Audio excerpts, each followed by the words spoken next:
Stack presents. Sleigh bodies. I have a special guest today, and that is Gunny Claus. How you doing today, Gunny? Jovial. Jovial. Because my boss is jolly.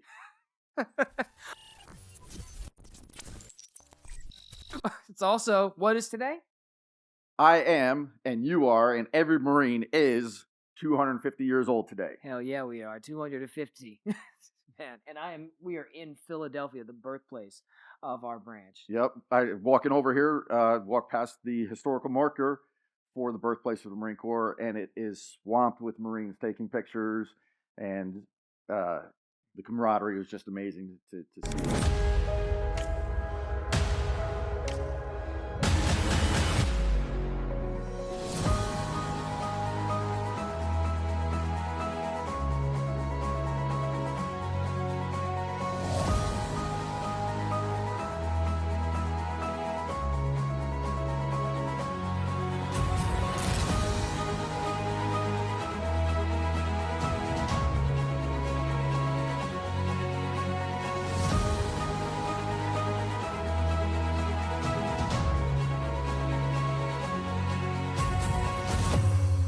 I know. It was fun. I was going with my crew. We were walking around, and I was like, I wonder where my people are. All you have to do is just start making sounds like, rah, rah, rah. And then, like, the response, you're like, there they are. There's my people. All right. It's so simple. Yep.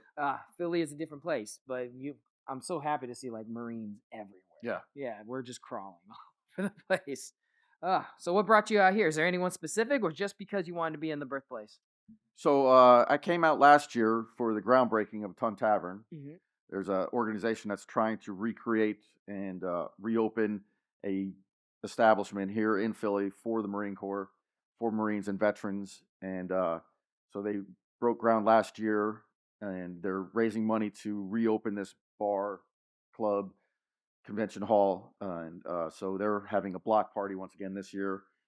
And since I'm only in New York, I felt like I'd come down. And of course, as soon as you put that on social media, anybody and everybody who's going to be in town is like, "Oh, I got to see you. We got to hang out." And it's like, "Hey, I'm gonna be everywhere I can." Yeah, it's great too, because when someone like you goes around, then all the support comes with you because they want to see you, but it means they're going to support the project as well. Yep. Yeah, I'm seeing it. It's surprising that it's like right there, like in the middle of everything. Like the marker is like right over here by my hotel. It's only 3 blocks away. Yeah, 2 blocks away. That's what I found out about the East Coast. Like, you hear about all the American history, and you literally walk, it feels like, to everything. Oh, the Delaware River's here. Gettysburg's here. Yeah. Everything's right around. Yeah, I was I got up this morning, opened up the blinds on my hotel room. Mm-hmm. I came in late yesterday, and I didn't see all the sights outside. And I look across the river, and there's the USS New Jersey. Yeah. And I'm like, oh, my gosh. It's so close, but it's so far. I'm going to be on this side of the river all day. But I met some of them at the commissioning of the USS John Basilone last year in New York City. Nice. Yep. And I've been meaning to try to get over there and take a tour of the ship. While I was there, I met some of the family of Gunner John Basilone, mm-hmm. Medal of Honor recipient, not winner, recipient. And was invited to their parade in New Jersey that they have every year. Mm-hmm. Oh, my God. That parade is better than some Memorial Day and Veterans Day parades that I've been to at other locations. Oh. The community is so behind and so supportive of the military and the Marine Corps, and the floats and the units that were there. I mean, it was just crazy. It was the best time I've had in a while. And, it's something that if you look on the map, you don't even see. No, man, I really gotta go check it out, because Vegas, we have a parade. And I've caught it a couple times. The community supports it, but that one sounds awesome. Yeah, there was a flyover of vintage aircraft. Medal of Honor recipient was the Grand Marshal, and groups from everywhere, Marine Corps leagues, Devil Pups, Devil Dogs, Double Pound, whatever, all the organizations that the Marine Corps has. The Leathernecks were there. Other motorcycle clubs that are related to the Marine Corps were there. Tanks. I mean, it was crazy. Yeah, it's freaking awesome. So when did you actually join the Marine Corps? Oh, wow. I joined the Marine Corps 14 November 1985 in the delayed entry program. Okay. I'll never forget that day because it's my father's birthday. Oh, yeah. I had forgot. I was at the recruiters, and back in the day, there weren't cell phones and pagers and all that, so there's just an answering machine at home. And the Oh, first message on my answering machine for my mother is, "It's your father's birthday. We're going out to dinner. Don't forget." Next message is, "Did you forget?" Next message is, "Where are you? You forgot." And so I was a little bit late to the party, a little bit.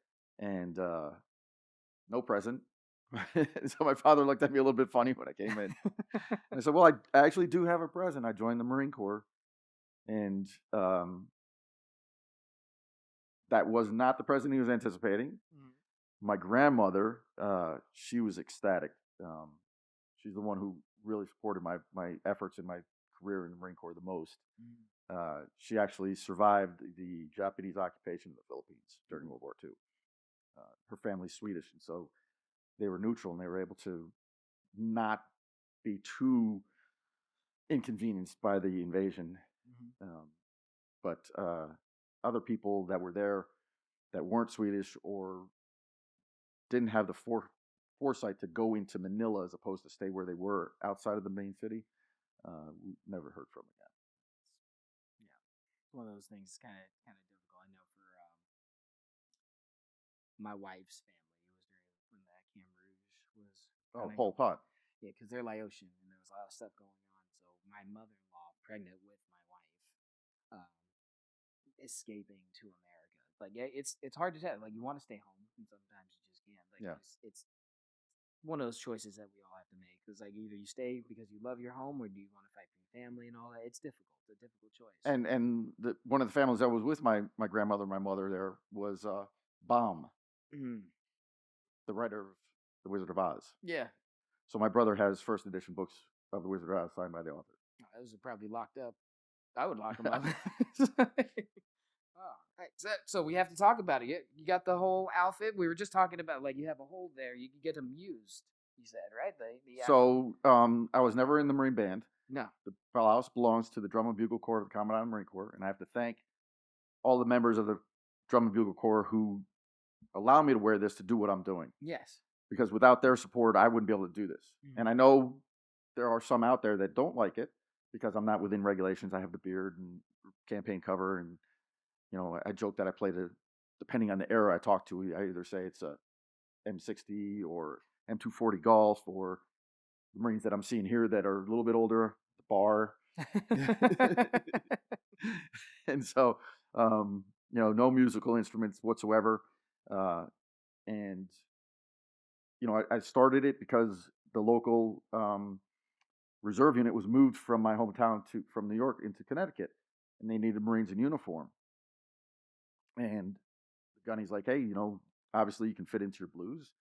Come out and do it." And I'm like, "Do you remember what my MOS was?" He's Yeah. like, "No." And I'm like, "Well, one, I was a drill instructor, and two, I was a military policeman. So when a kid comes up to me and is just a little bit, can't say that word, um, acting improperly, it's going to be a knife hand in handcuffs on this kid. I'm not going to be jolly. I'm not going to be, a nice guy." Yeah. And he's like, "Oh, no, don't worry about it." I'm like, "Okay." And so I didn't go in uniform. I wasn't Gunny Claus yet. And I did this event with Amtrak, Toys for Tots, Dunkin' Donuts, a couple other local organizations. And for 2 days, I followed Santa Claus around with a big red bag, and I scared every single kid. They ran away from me, just terrified. And that's the end of the year, and they're like, "Hey, we need you back next year." And I'm like, "You saw me. I terrified everybody. This isn't going to work." He's like, "But we need you because we don't have any Marines." And I'm like, "Okay." And so through social media, I was talking to a friend of mine, been a Marine in the corporal in the Marine Corps, and I was telling him my problem. They're like, "We'll just do Gunny Claus." I'm like, "Who? What?" And they showed me the picture of the Vietnam Marine who started Gunny Claus down in South Carolina, Parris Island, Camp Lejeune. And I'm like, "Wow." And, Mm-hmm. so I grow the beard, and I'm like, "But I wasn't in the band." "All right, it's okay. I'll just give you mine." And I'm like, "What?" And they showed me the picture of them playing the trumpet in the band. And I'm like, that was meant to be. Meant to be. It's all serendipitous at that point. And so then I'm like, okay, I need the campaign cover. I need to get A this right? Cover, yeah. But nobody makes this. Yeah. So it's the same company that I got my campaign cover for when I was a drill instructor. So I called them up and I say, hey, I need a red one. And they're like, that's okay. We don't make them, but just do what Gunny Claus does. Red fabric paint. Oh. Just paint it on top. Just paint a white one, tan one, make it red, make it scarlet. And so once again, it's just calling the right place and then getting the right answers and being able to do that. And from there, every year I try and improve it. I do try and do more. Started just with Toys for Tots. As I was talking to you beforehand, a friend of mine was a Vietnam vet, served in the Air Force, and he's one of the individuals who started Rolling Thunder. So I meet him in DC for not Rolling Thunder anymore. It's now Rolling to Remember, and it's run by AMVETS, and that they've added the POW MIA mission of Rolling Thunder. They've added 22 a day to the AMVET mission because unfortunately the VA is willing to admit that 22 veterans commit suicide a day.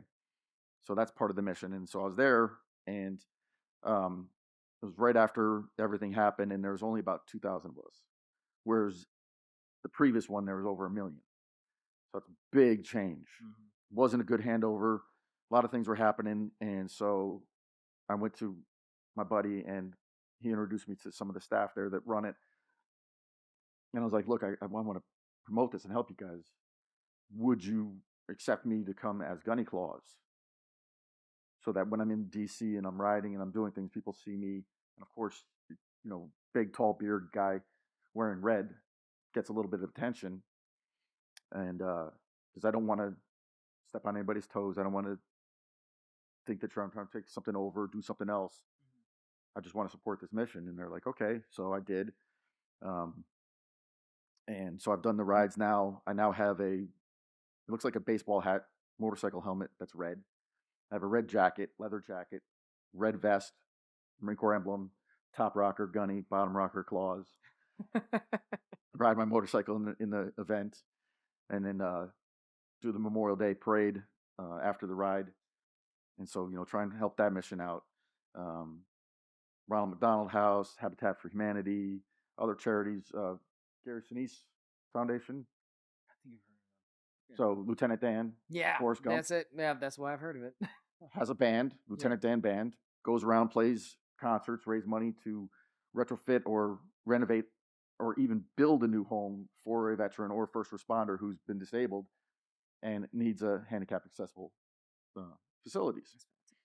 And so this last year, Memorial Day parade after the ride, I went down and saw him again. I'd met him before. And he's like, what are you doing here? And I'm like, well, I thought I'd march with you today. He's like, all right, great. Come on in. So marched in the Memorial Day parade with Gary Sinise Foundation. And then, unfortunately, a friend of mine that I've known since elementary school, a West Point graduate, medically retired because he saved his soldier in a training accident. The soldier didn't throw the hand grenade properly. He grabbed the hand grenade, lost his hand, and was medically retired because of this. And we just had our 40th high school reunion last year, and he's always been at all of them. And he's he's fit, he runs, he's that picture that you think of somebody who's going to be here forever, and he does so many good things. I mean, people look at me and they're like, "Oh, you do so much," and I'm like, "This guy's outclasses me every day." And he wasn't there, and at my age, when somebody doesn't show up, you're like, "Oh no!" And 2-3 days later, we found out that he passed away, had a heart attack. And so now, with the Travis Manning Foundation, which places markers on the gravestones in Arlington for families who can't make it on Memorial Day, this year, I had to place a marker there for him, for his family. I'm sorry for your loss. Honestly, I'm part of 3rd Battalion, 5th Marines, and like we've had so many losses. Yeah, we've had so many losses, and it's like every month it feels like it's another one. And our past one was a couple months ago, Eddie Palos, and he was one of those guys that literally was the fucking last clown. You know what I mean? Right? And I remember when didn't see him anymore. But from what we heard, he was doing great. He was like a nurse practitioner, kind of running the thing over for the VA. Had a good, beautiful family. Everything else was just fantastic. Like he was the guy who called everyone to check everybody, right? Yeah. You know what I mean? Like Yep. him and me weren't talking all the time, but everyone knew that Paulus was good. Yeah. And then I guess for a couple of weeks he just stopped calling people, and then some things happened in 22 today, and tired of missing the funerals, and went ahead and went out there. And unfortunately, like those are one of the few times that we get to see our guys is at the funeral, and we realize like, listen, I love you guys. I'm tired of coming here only for bad news. Yeah. I was like last night, that I told you beforehand, I was checking into my hotel, and I ran into some Marines, Vietnam veterans, and they were having their 41st anniversary in the hotel. And so the person who's hosting it sees me, didn't realize I was, Gunny Claus. He just saw another Marine, and I'm checking in, I'm looking hazard, because you just came into town. Just came into town, just drove in 4 hours, rain, and so he's like, "What are you doing later?" And I'm like, "I got to go find some place to eat." He's like, "No, you don't. You're having dinner with us." Yeah, that's when we got the text. You're like, "I'm having dinner over here." I'm like, "All right, hell yeah." And that's the Marine Corps. It is. They see a fellow Marine, they're like, "Oh, hey, what are you doing? Oh, you need something? All right, let's go." And that was literally lit this morning too, because last night we all went to the marker for at midnight because we wanted to make sure at midnight we're where Tun Tavern was. Yep. It's right over there, right? And we're all over there. It was pretty rowdy. Obviously, it was rowdy. I could see people in their freaking apartments looking down like it is 1 o'clock in the morning. I was like, I don't care. That's 1 hour into my birthday. Yeah, there was a champagne toast somewhere somebody was talking about, and I'm like, I was in Boston on Friday. I was in New York yesterday. I'm in Philly today. I don't think I'm going to be able to make that one. Yeah. I'll be there in spirit.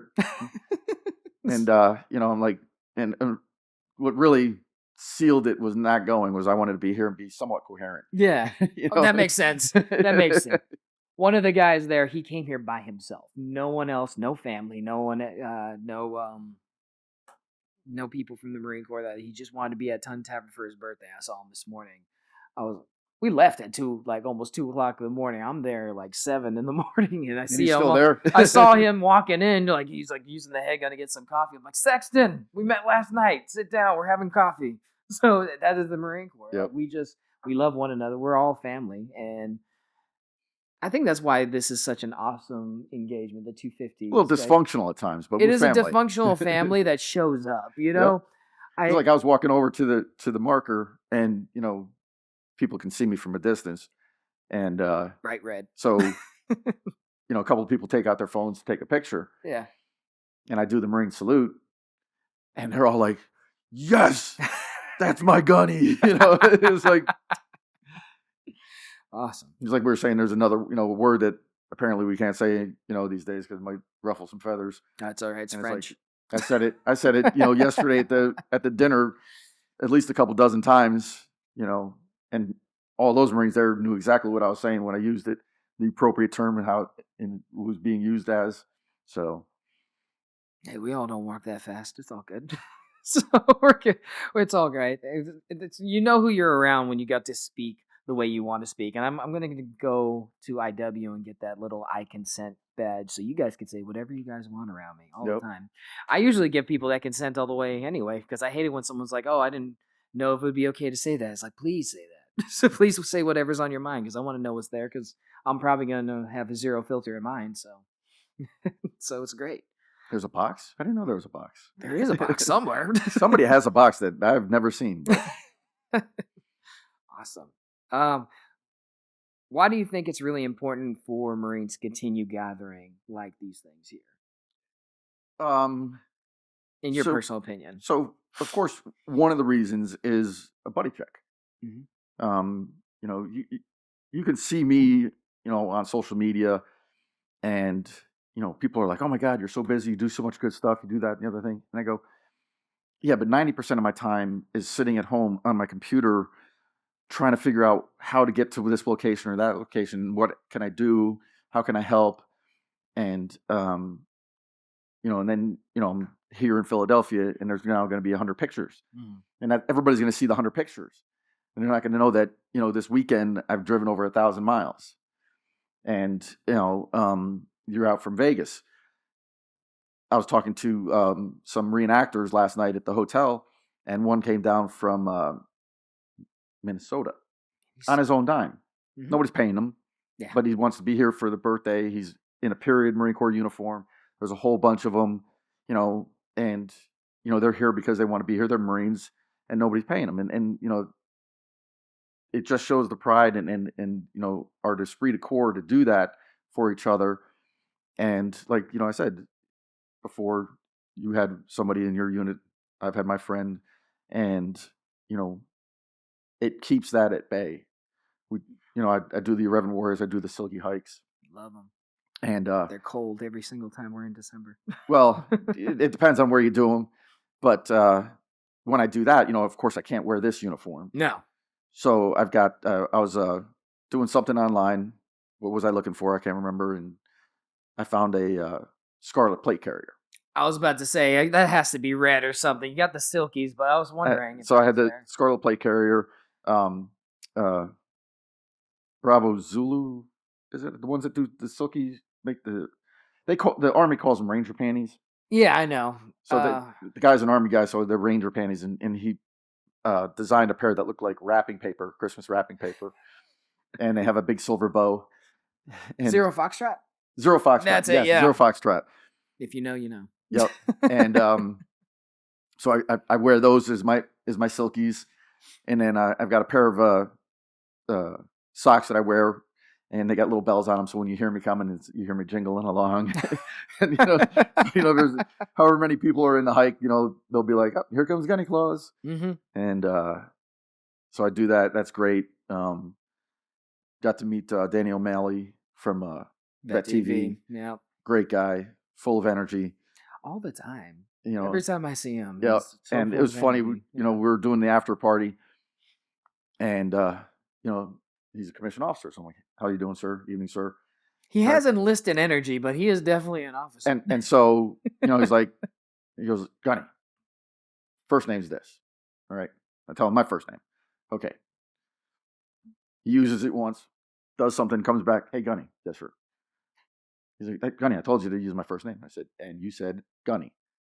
And you say Gunny, I have to reply with sir, because I don't know if I'm in trouble now. I know. And I got to stand tall, or you just misspoke. And so, that's that fine line that you have to walk sometimes when you're talking to some people. I get that, yeah. Oh, man.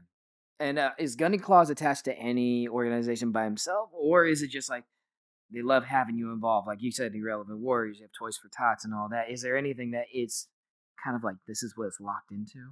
Nobody has signed a contract with me. Yeah, okay. And it happened organically. I hadn't planned on doing it, and it's expanding into other missions. If it's, as long as it's veteran related, military related, Christmas related, where I can do good, I'll try and help out if I can. If it's in that wheelhouse, I'll do it. But there's things that some places and things you can't do, even though it may be appropriate. Somebody else might look at it as inappropriate, and that's that line, that gray area that people look at now, and it's like, "Oh, you did that. Why'd you do that? That's not appropriate." And it's like, but all those guys were there doing it. Yeah, but that's them. That's not you. I hate that one. Yeah, I know. I'm actually learning that too, because I do this podcast, and I realize it's like, oh, sometimes I have to actually watch what I say, because it doesn't just affect me. Right. It affects the people around me, and I've realized it's like, I love my people. Yep. It's like, and sometimes I'll put their well-being way above mine. And sometimes I have different circles that mix, and they don't mix together. No. It's like, yeah, this one does this and this one does this, but doesn't mean if I highlight this, it's going to make them look bad. And sometimes, yeah, it's hard to think about that when you're in the spotlight. Yeah. It's definitely awesome. When I know we were talking about Toys for Tot. How could I've always heard about Toys for Tot. You drop the toys off, like even over in Leathernecks in Las Vegas, there's a box for it and everything like that. Is how does that organization work? Okay, so it started in 1947 in Los Angeles. Marine captain, major, and his wife were looking to donate a toy that she had made, a Raggedy Ann doll or something or other that she'd made, to children that needed it, that weren't going to have a Christmas. And there was no organization, nothing out there to do it. So they created Toys for Tots. Bit of history trivia, being that he was there for the Marine Corps with Hollywood, working on films and being the liaison. He actually got to meet and know, oh man, I just forgot his stupid name. Walt Disney. Walt Disney, yeah. And so they start this, and they're trying to get traction and get people involved. Yeah. And so he's one of the people that they talked to, and he actually designed the Toys for Tots logo, the train with the Toys for Tots in it. And if you look back then, you'll see pictures of like Marilyn Monroe and other actors and actresses helping out with Toys for Tots. Became a national mission. Then it was an official mission of the Marine Corps Reserve. So if a person wants to do Toys for Tots, if they're a business or an individual and they want to have a box, they have to contact their local Toys for Tots. It's on social media. It's on Facebook. They also have their own webpage, toysfortots.org. Its headquarters at Quantico. And you then request a box. They then put you on the list of approved locations, because unfortunately these days there are people out there that will try and use something else but try and pretend they're Toys for Tots, and then take the proceeds and do something that they shouldn't be doing with it. Oh, I know this. And so when you do it, you have to request it. You can't just have the box from last year and say, oh, I'm going to do it again this year, because then you're not on an approved site. Somebody can come in and say, hey, where's this going? I was going in there and like, well, they don't know you're doing this. So you have to request it every year. They then collect the toys. Like I said, it's a mission of the Marine Corps Reserve. Not every Toys for Tots program is run by the Reserve, because we don't have Reserve units everywhere in the United States. That's true. So in my hometown, it's run by a Reserve Staff Sergeant and a retired Staff Sergeant. And they then have the volunteers at the warehouse. The toys come in from all the locations. They then separate the toys by age, boy and girl.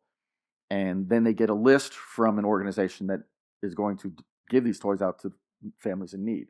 And so, say the Boys and Girls Club.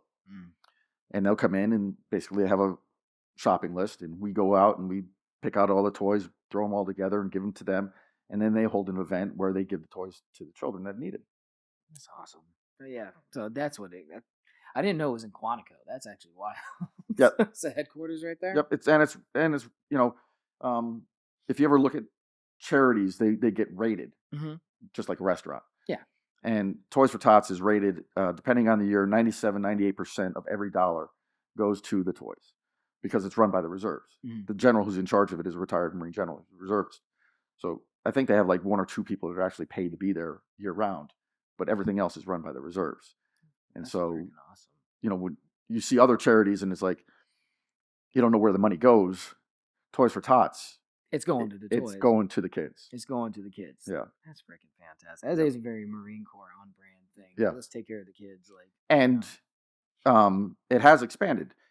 You have these, unfortunately, you had the wildfires out in California, wildfires in Hawaii, flooding down in North Carolina, South Carolina. And so now a family doesn't have anything. Well, they can't wait till Christmas. No, they can't. So Toys for Tots program is once again stepped up, provides toys for the kids in disaster relief and books. Because, if everything's gone and you have no power, what's the kid going to do? So we give them some books, we give them some toys, make sure that they're taken care of, and do that mission too now. That's awesome. Disaster relief, and especially with all the disasters we've been having recently. Yep. It just seems like it's like boom, boom, boom, boom. Everyone's like just looking for some kind of hope. Yep. So it's awesome that that's an industry that does that. Who y'all ship me? That's what I kind of like about the Navy too. They're so unmotivated about everything. It's freaking fantastic. They work hard as fuck, but Navy guys, they work hard as shit, but they are the most unmotivated branch I've ever been in my life, and that's saying something because what do they say? There's only two branches of the military, and the Air Force is a corporation, and the Marine Corps is a cult. Yep. That's 100% true. 100% true. Yeah. Oh, Nobody man. even talks about the Coast Guard or the Space Force yet. Not yet. Not yet. Unless there's cocaine and aliens involved, those aren't even coming in. Are we rolling? Yep. Wonderful. Wonderful. All right. Awesome. So, like I was saying, like we were talking about Gunny going overseas because I know when I was deployed, if you would have shown up, I think that would have been an awesome morale boost. Yeah, my Caporal was on it, but I got sent out on a mission, and Chuck Norris showed up. Oh, And yeah. I wasn't there. You know, it's like, so everybody's got pictures with Chuck Norris, and I'm like, great, thanks. Thanks for sending me out on a mission. I wasn't there. So I tried to volunteer with the USO. I also, because of the uniform and where I live, people think I'm Dudley Do-Right. Oh, my gosh. I love that movie. And so there's the New York City Comic-Con. Yeah. So I'm like, oh, people think I'm Dudley Do-Right, so I'll just put my uniform on, I'll go down and hang out at the show. And so I do that now. And, you know, once again, people are like, where else do you go? What else do you do?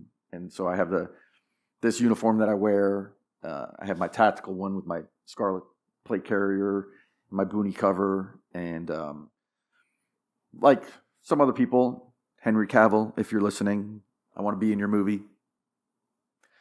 I have a Space Marines chain sword and a bolt rifle. I want to be in this movie. I do stunts. I'm happy to do that too. I can't play Henry Cavill. I'm way too short. That's the problem. Space Marines are like 8 feet tall. Yeah. I'm not even tall enough to be a Space Marine. So I'm a very short man. I'm 5'9". But you know, I saw that he was doing it. I'm like, hey, dude, real Marines, Space Marines, come on, I can do it. And so I do that too. And you know, it's like everything else. It just organically happens. I was there this year for the Comic-Con, and you know, I'm walking around, I'm saying hi to people. Civilians actually recognize me. Some of the civilians as Gunny Claus. They're like not doing the Dudley Do-Right. So it's like if you know, you know. If you don't, you think I'm Canadian. Yep. And I was looking online for something at the Comic-Con, and they used to partner with a charity, and they're not anymore. They stopped last year. Comic-Con did? The charity organization that they would have in there. Yeah. And so they didn't have it this year. And I was like, you know, what happened to it? And so I looked, and I'm like, oh, hey, that's interesting. And so me being me, I go in there, and I'm like, hey, I got a charity you might want to check out. It'd be really good for you. Mm-hmm. A lot of your vendors might like it also. And they're like, what? I go, well, Toys for Tots, of course. Yeah, that makes the most sense. And they're like, what do you mean? I go, well, you have the Marines come in, and they put out the boxes for Toys for Tots. You don't have to give us a booth. We can stand wherever you want us to stand. We just have the box and collect toys, collect donations. And here's the part that the vendors like. So you were just talking that you got a fidget spinner. Yeah, right? It's over there. Those were huge a couple of Christmases ago. Yeah, they were. They were, you know, getting really expensive. Mm-hmm. Now they're not so expensive. They're still kind of popular, but, you know, it's not the new thing. Go-to Christmas present. Mm-hmm.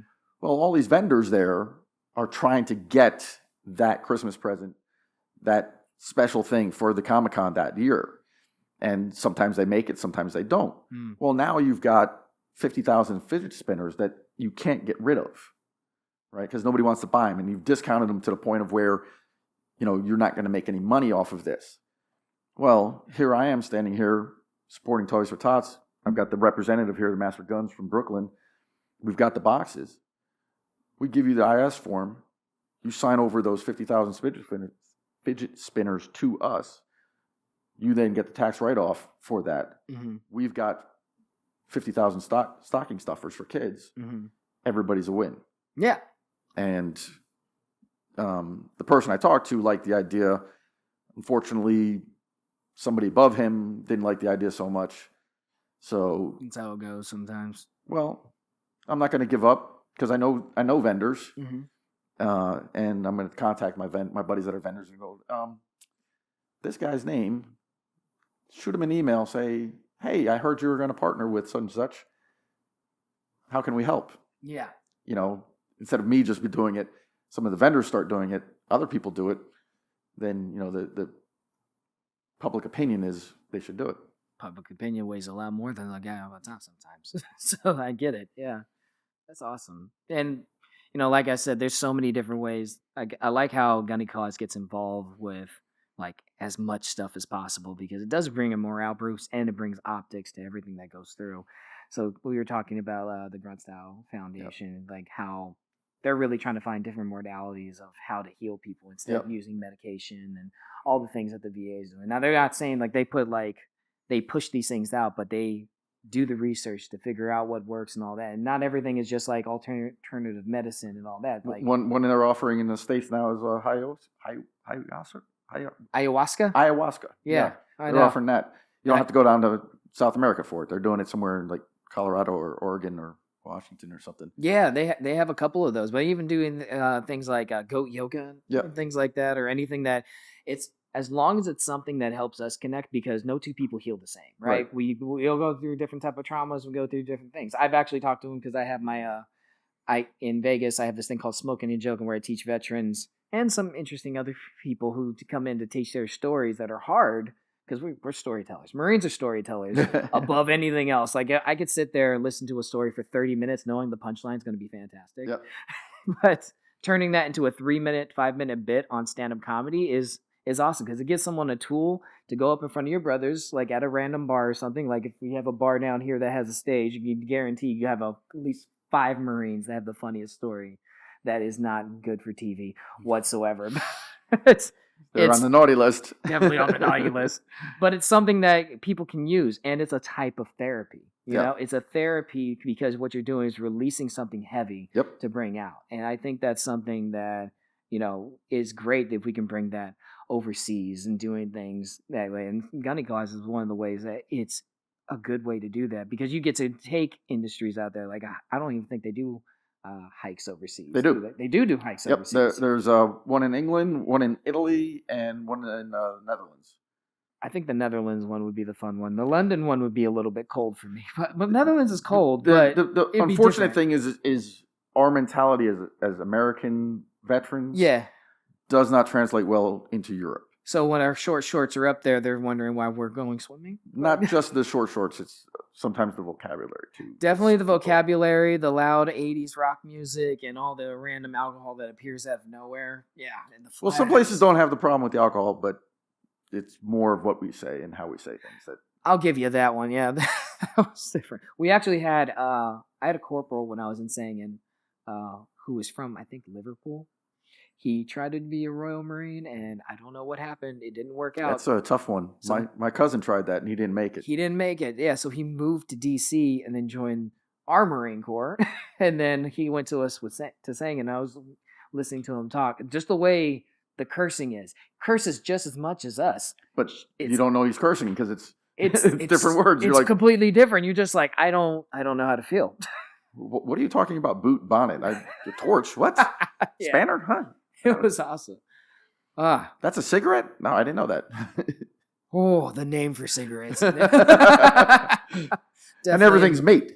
Oh, yeah, the mate thing. Yeah. Oh, yeah. Unless he's mad at you, then he has a whole different version. Oh, yeah. Oh, he was funny, too. He was really tall and really skinny, and he talked like he was from that show, Deathly Shadows. Heiser was his name. All that was complicated. But, man. I really do appreciate you coming out and taking the time to do this. I know how busy you were. Just getting to this room was difficult because of all the photos and everything going on. I didn't look at the route close enough to realize I was walking by everything, the historical marker for the Marine Corps. Yeah. And so, I'm walking up and all of a sudden I see this huge crowd. I'm like, what are all those guys doing there? I'm like, oh, I got to walk through that. That's Gunny. And then as I'm walking up, then some of the leathernecks came riding down, and so they're all yelling and waving at me. And so it's like, hey guys, I knew I forgot something. My motorcycle's at home. Hell yeah. Well, happy birthday, Gunny. Thank you. Happy birthday to you too. All right, let's go down there and celebrate. So I have changed a couple things, and some people don't like it also, but so I say Semper Festivus. Festivus for the rest of us. Semper Festivus. Okay. And I also say Gung Ho Ho. Gung Ho Ho. And those two will actually get flagged on TikTok as for whatever reason, and I'll have a warning, and they'll take down my post because I've said that, and it's like, then I appeal it, and they're like, "Oh, sorry, we didn't mean to do that," and they put it back up. But of course, I lost all monetization on it. So it's like, thanks, guys. That's all right. We're not monetized yet, so we're good. It's all right. All right. Well, happy birthday. Happy birthday. All right.